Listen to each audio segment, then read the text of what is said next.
Good evening, everyone, and welcome to the podcast again. Now, today we're going to be doing something quite different. We're going to be talking about health, and we're going to be exploring and diving into the crucial role of health. Whether we speak on the benefits we gain from health or the benefits others around me receive.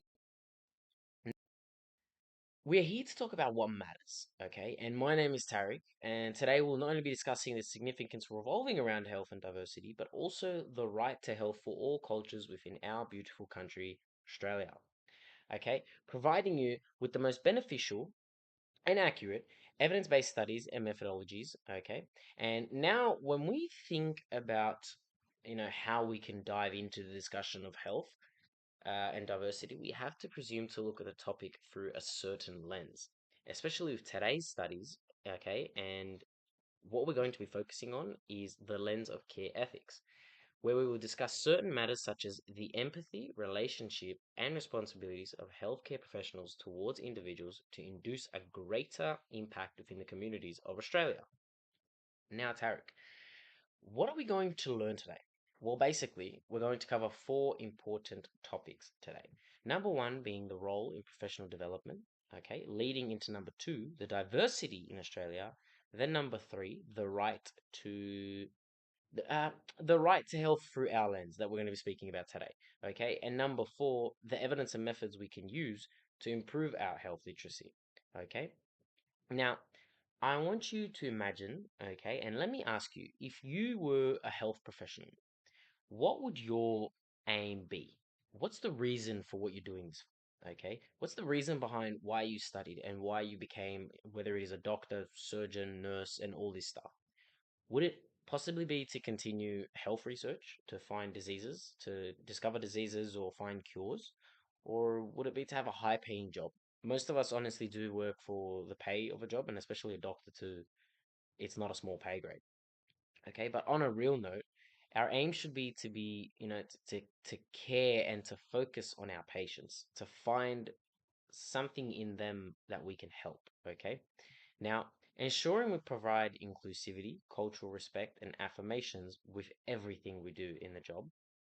Okay, now with all that being said, care ethics is a lens that focuses mostly on the relationship. If we think about what care ethics really means as a lens, building relationship, building a trust, building a connection between the patient and the healthcare professional. Okay. And that's what it's all about. And for us to maintain such a relationship, we must always remember to show empathy when needed and provide good communication skills such as listening and responding with a professional manner, of course, when we're talking at work. And now, Tarek, how can I make sure to initiate that relationship with patients if they aren't Australian? Okay, me personally, I'm not even Australian to ensure myself if I was looking at someone else's shoes? Well, that is easy. Make sure to study and focus on the different cultures around you. If you work in, for someone, let's say if someone works in Cabramatta in Sydney, okay, main, the main people around you, statistically, is Asian.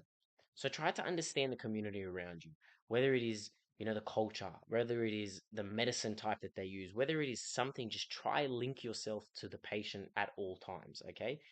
You could learn historical facts or you can learn certain lingos. Like I know that, for an example, if you see a Muslim girl in a scarf, say salam alaikum, she may feel nervous around you, especially if it's a guy as a doctor, she may feel nervous. So you say something to break the tension, which just means peace, which just means hello, like basically, how are you?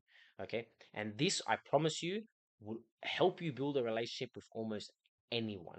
That sort of connection, that sort of charisma helps all the time. Not only would you be able to provide medical attention and aid, but you may also be able to bring someone joy when they need it the most.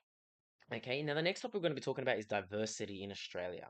Okay, now Australia is home to 27 million people and is considered one of the most culturally dense countries in the world, with individuals from 300 different ethnic backgrounds and cultures. Think about, for an example, when you go to class or something, think about that class of 30 people. 70% of them are just all different cultures. They're all different languages. It's fascinating to know how unified such a country is, but so different in so many ways. Not only are we one of the most populated countries in terms of culture, but we are also home to various communities.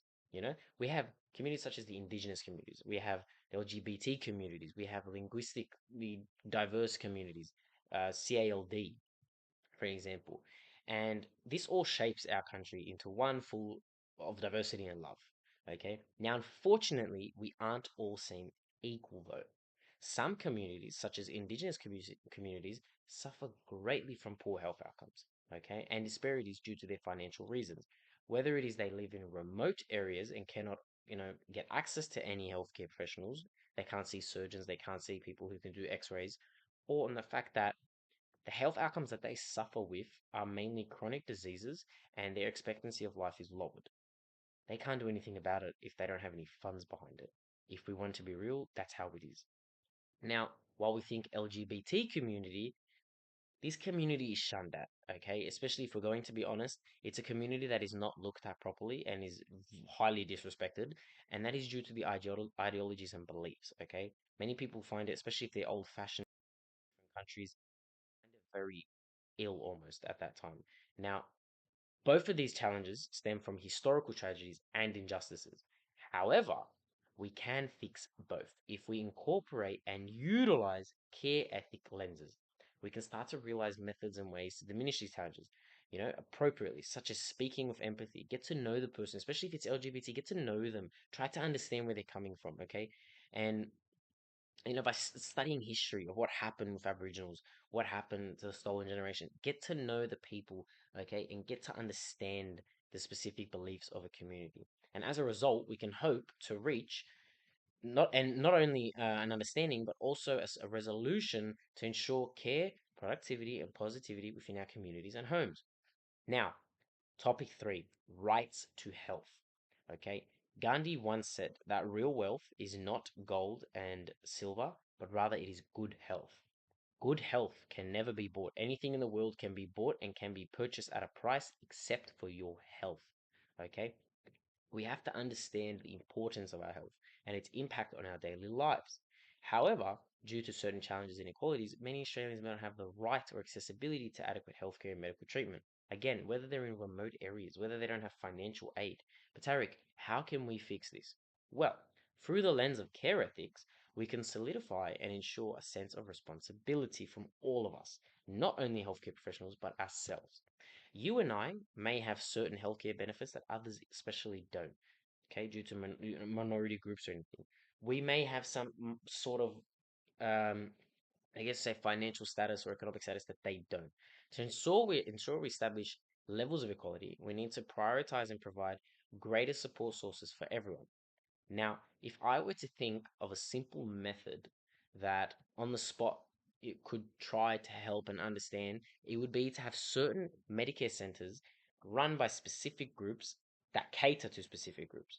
For an example, an Indigenous healthcare center. They're using Indigenous languages, using Indigenous cultural references and backgrounds and medical treatments that makes you feel some sort of comfort in your own. It feels like you're at home almost. It feels like you're at ease. Okay, knowing they're with people like them. For an example, okay, now that's just an example we can use Indigenous Australians. Even for some of us who aren't Indigenous, healthcare can be expensive. It is quite unbelievable how expensive. X-ray scans can be from 300, 500. Anesthesia is around $800 an hour. This is not small stuff, and especially when you're in surgery, you need it. We should advocate for certain medical centers to be dedicated to Indigenous communities, incorporating methods and practices from their beliefs. It adds a sense of care, a sense of trust, linking to outlets. This will not only establish and form a connection between health and culture, but show greatness, show trust, show something that we care about other people. You know, and it shows that we're trying to maintain the rights of all health for Australians. Okay, thus this would not only allow for unification for communities, but also demonstrate care and empathy for everyone, which is what care ethics is all about. Now, topic four, which is our last topic, is about evidence-based methods. Okay, yes, you heard me. Let's talk about the specific methods and research we can use and implement to ensure health professionals provide a positive and impactful experience within healthcare. Now, according to the Health Literacy Taking Action to Improve Safety and Quality report, All healthcare professionals must follow the guidelines, whether they be doctors, nurses, surgeons, or other medical staff, must always use clear communication skills, apply always visual aids, and apply certain strategic engagement methods towards different cultures and communities. For example, let's consider people from CALD communities, culturally and linguistically diverse communities. Considering their abilities and disparities, we must find certain ways to communicate and support them. What about sources of bilingual material, or perhaps even consultations that their, cultural background understandings? Ask them who they are. Ask them, get to know them. What's your favorite food from where you're from? Get to know the person before you treat them, and it helps build a connection. Small ideas such as the ones mentioned above are not only reported to work and are scientifically proven, but they do significantly impact people and individuals who have CALD specifically, but also help ensure professionals do their job well. Using strategies like these demonstrate a passion for care and empathy from healthcare professionals, which directly connects us to the care ethics lens. Not only should professionals provide information to patients, but they should also aim to build an impactful relationship with them. Let's be real, many of us have our own GPs and doctors whom we visit regularly.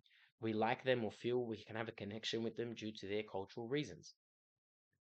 Now, unfortunately, this is the end of the episode, and we have reached the end of our talk tonight. But with good news, we have covered a great range of topics within health and its connection towards diversity and culture. With all in mind, I hope that I have shown you how important it is for us to target diversity in Australia with the aim to ensure health quality equality for all Australians. I hope that you've come to understand how important it is for a healthcare professional to provide a form of relationship building with their practice, ensuring they cover all three variables: empathy, responsibility, and trust, which all links to our targeted lens for tonight: care ethics. That is a wrap, and I hope you've enjoyed tonight's episode. And remember, a healthy community is one where everyone has the opportunity to thrive. Thank you. Have a great night.